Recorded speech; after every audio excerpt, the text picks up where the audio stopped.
Ahoy, fellow travelers and cruise enthusiasts. Today we embark on a virtual voyage filled with excitement, debate, and a sprinkle of sea breeze as we set sail into the ultimate showdown. Royal Caribbean versus Virgin Voyages.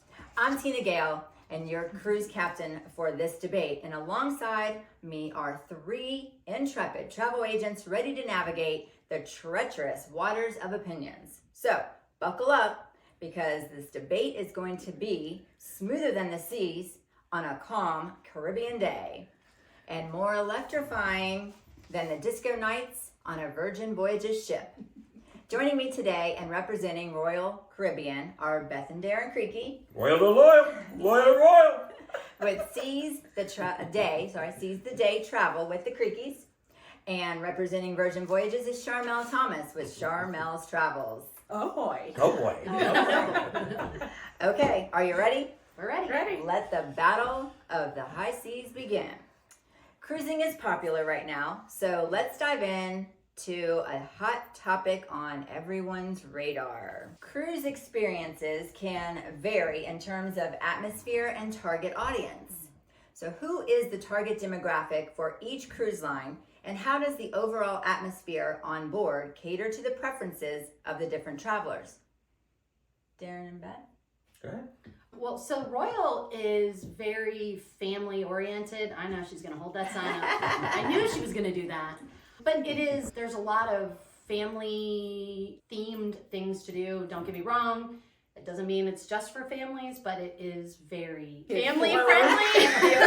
So there's a lot of different things you can do on a Royal Caribbean ship. If you want, like for instance, we go with my hashtag in the back, cruising with the Creakies. We go every February, and the reason we go in February is twofold. One reason we go is we like to get out of this cold weather that we're currently in. Yes. And number two, in February, a lot of the younger Kids. the people are hopefully still in school, so therefore there's a lot of just adults on the cruise. We do have a few. But the ages roughly run about between 30 and 50-ish. It depends on the time of the year. You go in the summer, it might be a lot less because a lot more kids on it. But you go in the winter, hopefully the kids are in school. And there's a lot of adults. Kids in school. Right. Education is key. Yes, exactly. And we're just kidding. Yes, classes are important. Yes. Yeah. And Charmel? So I think Virgin is pretty interesting. I think people thought it was going to be this like massive, just like party ship, and only like 20-year-olds were on it.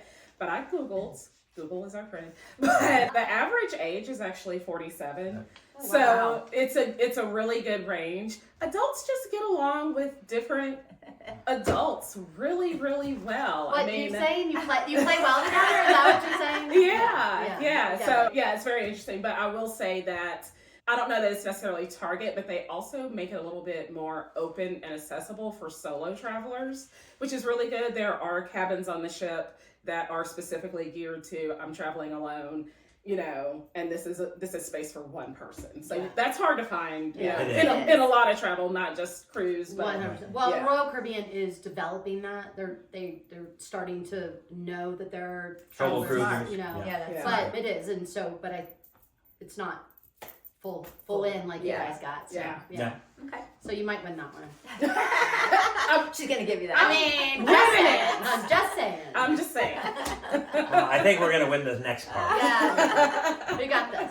Okay, so let's talk about the destinations and the itineraries. How do Royal and Virgin differ in terms of destinations they visit and the types of itineraries they offer? And let's start with Start with Charmel this time. Let's do that. All right.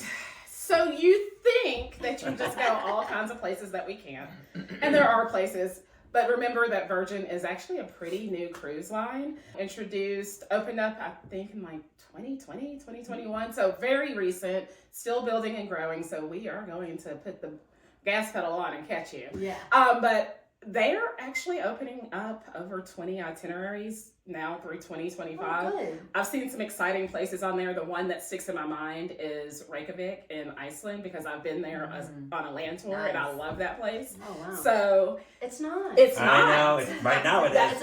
Well, maybe. Actually, I posted the other day. Really? It was colder here. Wow. So That's not go to Iceland is not bad. But That's a stretch. yeah, it is.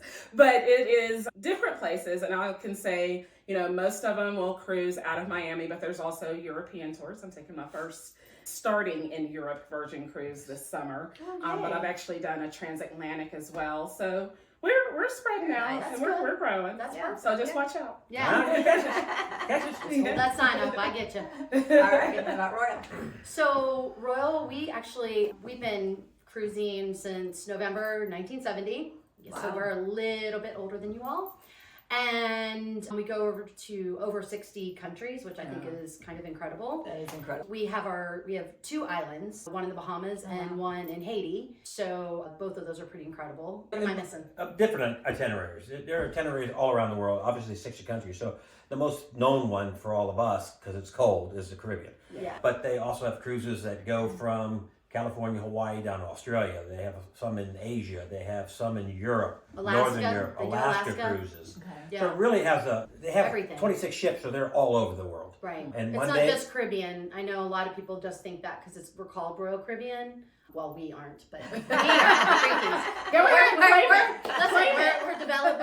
That's who we're fighting for right now. So. But it's misleading. That's where they started. That's not where we're. So I think one of the good things about the Royal Caribbean is you can go on a ship and visit 5 or 6 different countries or islands that you can see the world that way without really going on a plane and flying all the time. But Right. it's Yeah, great. and I think that's the good thing about cruising Cruising, in yes. general Overall, is that yes. it makes travel more accessible Yeah. for people, more affordable. Right. You can hit, like you said, several countries in one trip. Right. And we have done that. We've literally been on a cruise and went to an island, and we're going to go back and spend a week at that island. Yeah. And we've done That's that what we because find I with don't know what I'm going to Exactly. like That's it what until we I go just see did. it. Yeah. Exactly. That's a That's great way really to- the best way to And do the it. flip side of it, like if you didn't like Iceland, Don't go back. I loved Iceland, but if you didn't love Iceland, you'd be like, I saw it, I'm good. Yeah, I don't have that's to go right. again. Check. Exactly. Check. Yeah. Check. Yeah. Move on. Been there, done that. Yeah. Exactly. Yeah.